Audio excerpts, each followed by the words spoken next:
پاکستان کی داخلی صورتحال دیکھیں تو ہمیں لوگوں کے حوالے سے بہت سارے ایسے ایشوز ہیں جس کے اوپر مہنگائی ہے، بے روزگاری ہے، غربت ہے، بھوک ہے، بنیادی اشیاء ضروریہ کی فراہمی ہے۔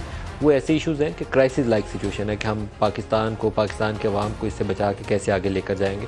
لیکن بگر پکچر جب بھی پاکستان کے اوپر نظر ڈالیں تو میکرو لیول کے اوپر ایک پولیٹیکل کنفلکٹ ہے ان اینڈنگ جو پچھلے 1 سال سے چل رہا ہے اور وہ کہیں سیٹل ہونے کا نام نہیں لے رہا، اور اس کے اندر جو بڑے پلرز نظر آتے ہیں جو آپس میں ٹکرا رہے ہیں، ایک طرف جوڈیشری ہے، سپریم کورٹ کھڑی ہے، دوسری طرف آپ کو اسٹیبلشمنٹ نظر آئے گی، اور تیسرا فریق اس میں پاکستان تحریک انصاف نظر آئے گی۔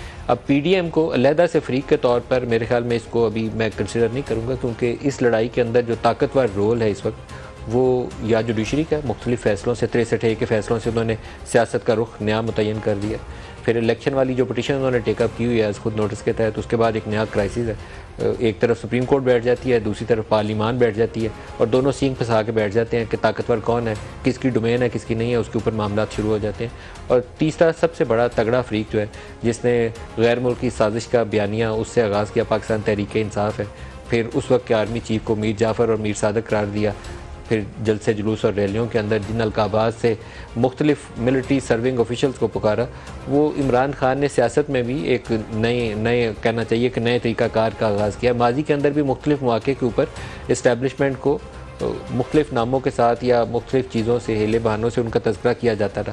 نواز شریف نے گجرانوالہ جلسے میں براہ راست جنرل باجوہ اور جنرل فیض کا نام لے کر کہا کہ آپ لوگوں کے اوپر ذمہ داری عائد ہوتی ہے، لیکن شاید کسی نے ڈرٹی ہیری کہہ کے کسی سرونگ جنرل کو نہیں پکارا ہوگا، کسی کو میر جعفر یا میر صادق کہہ کے پاکستان سے غداری کی، یہ کسی کو اس طرح کی تہمت کسی پہ نہیں لگائی ہوگی، لیکن یہ ہوا سارا کچھ پاکستان میں۔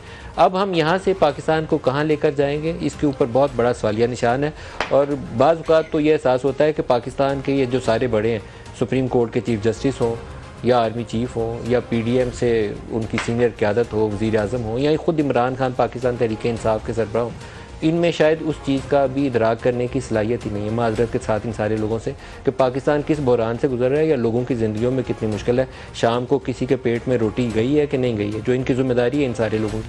اللہ نے ان کو بہت بڑی عزت دی ہے، بہت بڑے عہدوں پہ بٹھایا ہے اور بہت بڑا نام دیا۔ کسی کو سپریم کورٹ کا چیف جسٹس بولیں تو یہ اللہ نے بہت بڑی اس کو عزت دی ہے، اس کو عزت افزائی کی ہے۔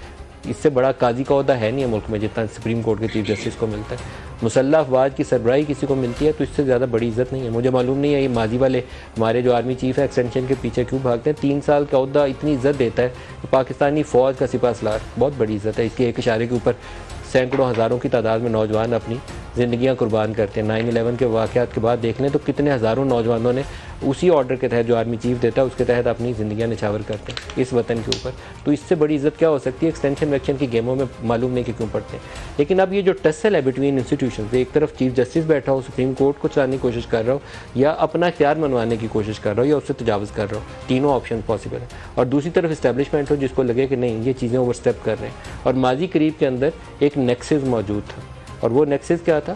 ادھر ثاقب نثار تھے یا آصف کھوسا تھے، ادھر جنرل باجوہ تھے اور جنرل فیض تھے، اور ساتھ پاکستان تحریک انصاف تھی، اور مخالف فریق کے طور پر PMLN تھی۔ اب یہ ایکویشن پچھلے سال اپریل سے بدل گئی ہے، اور اسی ایکویشن کی تبدیلی نے پاکستان کو اس بحران سے دوچار کیا ہوا ہے۔ جن کا جو رول نہیں تھا پچھلے 4 سال انہوں نے پاکستان کو ڈومینیٹ کر کے اس طریقے سے چلایا، اب وہ اصل رول میں جب بھی لانے کی کوشش کریں گے تو جیسے پہلے ٹوٹ پھوٹ کر کے اس نئے ایکویشن کو ڈیولپ کیا گیا تھا، اب دوبارہ ٹوٹ پھوٹ ہوگی۔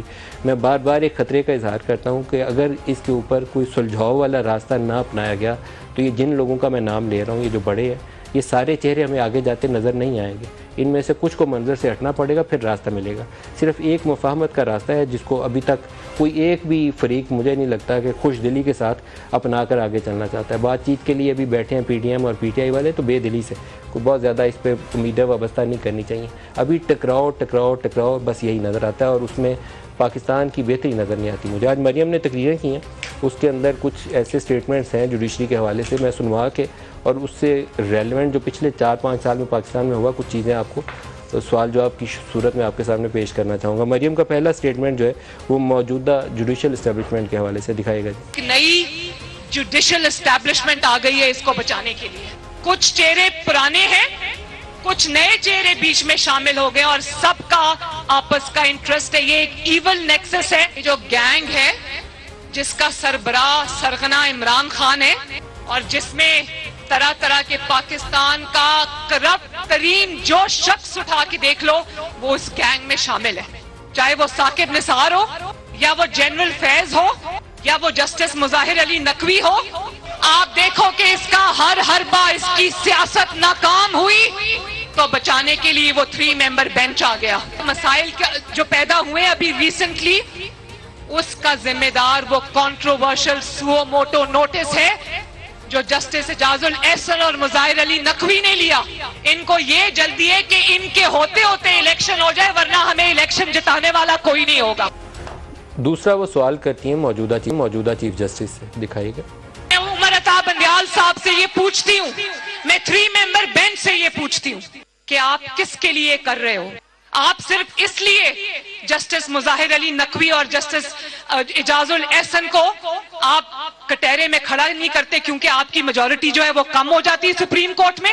آپ انصاف کی سب سے بڑی کرسی پر بیٹھے ہیں۔ اس 3 ممبر بینچ کی سپریم کورٹ کے جو ممبر بینچ ہے ان کی شہباز شریف صاحب سے نہیں ہے، یہ ان کی اگلی تقرریاں روکنے کی ہے، کیونکہ یہ سب ایک گروہ ہے جو یہ سمجھتا ہے کہ اگر ان کا بندہ نہ آیا تو ان کی جو پوچھ گچھ ہے وہ شروع ہو جائے گی۔ 2 اور آپ کو چیزیں سنوانی ہیں، پھر میں اپنے مہمانوں کی طرف لاؤں گا۔ ایک آڈیو لیک ہوئی، 1 سے زیادہ آڈیوز لیکس ہوئی ہیں پاکستان میں، شاید سارا کچھ آج کل آڈیو لیکس کے اوپر ہی چل رہا ہے۔ پہلے ان کے ایک پی ٹی آئی کے لیڈر کی آڈیو لیک جاری ہوئی تو انہوں نے کہا کہ عمران خان سے ملوانے کے لیے آپ کو پارٹی میں پہلے 1 کروڑ روپیہ دینا پڑے گا۔ چلیں وہ پارٹیاں ڈونیشنز وغیرہ لیتی ہیں، ہمیں اس میں کوئی بہت زیادہ جھٹکا نہیں شاید کسی کو لگا ہوگا، لیکن جو دوسری آڈیو تھی اس سے کافی لوگوں کو جھٹکا لگا۔ پہلے میں آپ کو وہ آڈیو سنواؤں گا، پھر اس کے اوپر گفتگو بھی آگے بڑھائیں گے۔ جسٹس ثاقب نثار ان کے صاحبزادے کی ایک آڈیو لیک ہوئی ہے اور کہہ رہے ہیں انہی کی زبانی سن لیجیے۔ جی سر السلام علیکم سر۔ جی سر، ہاں جی آپ کے ایفرٹ سارے رنگ میں آئے ہیں سر، مجھے انفارمیشن آگی ہوئی ہے۔ اچھا سر، ہاں جی، تو اب بتائیں اب کیا کرنا، کیا ابھی ٹکٹ چھپوا رہے ہیں، پہلے یہ چھاپ دینا، یہ اس میں لیٹ نہ کریں، ٹائم بہت تھوڑا ہے۔ بس بابا کو ملنے آ جائیں شکریہ ادا کرنے کے لیے، اور ہاں اوبیسلی کیا سی بات کر رہے ہیں، وہ آ جائیں گے 11 بجے تک آفس آ جائیں گے، ان کو ٹکٹ ڈالنے آ جائیں بس۔ انہوں نے بہت محنت کی ہے، بہت محنت کی ہے، بہت زیادہ۔ اچھا نہیں، میں سوچ رہی تھی کہ پہلا انکل کو لاواں یا شامی ٹکٹ جمع کرا کے آواں؟ وہ مرضی ہے تیری وہ رہے گی، لیکن ان کو آج کے دن میں مل ضرور لیں بابا کو بس۔ ہاں اوبیسلی آج سیدھا عمران کو لانا ہے بس، ٹھیک ہے۔ ہاں انشاءاللہ 12 بجے ٹائم ختم ہو جانا ہے۔ ٹکٹ چھپائیں، تصویر بھیجیں کریں اور پھر وہ کر کے آئیں پھر دفتر ہے۔ ٹھیک ہے، آ جائیں۔ Okay okay. واٹس ایپ دیکھو۔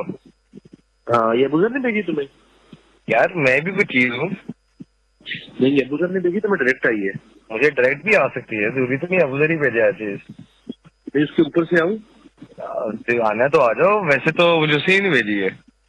اچھا تو کام کس نے کروایا؟ جس کے پیورے تو نہیں کروایا، تو کیا سین ہے؟ کر لے دو بات نا۔ اوکے کیا مطلب بات کر لیتا ہوں، ڈن ڈیسائیڈڈ تھا۔ ہیلو کر کے بات کر لوں کہ بھیجو سامان مجھے؟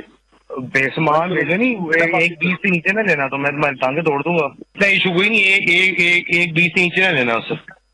اوکے میں بتا رہا ہوں، میں مذاق نہیں کر رہا، یہ بہت بڑی چیز ہے ازیر۔ نظم زبان ہوئی ہوئی ہے نا، میں بڑا ڈائریکٹ ہو جاؤں گا اور تو کچھ نہیں کر سکتا میں۔ کہہ دو وہ زیادہ بہتر ہے۔ اس نے وہ دفتر آ رہا ہے میرے پاس جمع کروا کے۔ مریم نے اس کے اوپر آج کیا کہا وہ بھی سن لیجیے۔ جس شخص نے نواز شریف کو بیٹے سے تنخواہ نہ لینے پر وزیر اعظم کے دفتر سے نکالا، آج اس کا اپنا بیٹا 1 کروڑ 20 لاکھ روپیہ رشوت لیتا ہوا پکڑا گیا۔ تو آج پاکستان کی عوام یہ پوچھتی ہے، ثاقب نثار صاحب بتاؤ، اگر ایک ٹکٹ کے تم 1 کروڑ 20 لاکھ لے سکتے ہو تو پاناما کیس میں نواز شریف کے خلاف فیصلہ کرنے کے تم نے کیا لیا؟ مجھے بتاؤ۔ آج یہاں فیصلے ساسوں کے کہنے پہ ہوتے ہیں، یہاں فیصلے دامادوں کے کہنے پہ ہوتے ہیں، یہاں فیصلے بیٹوں کی رشوتوں پر ہوتے ہیں۔ 1.25 کروڑ میں انصاف بک رہا۔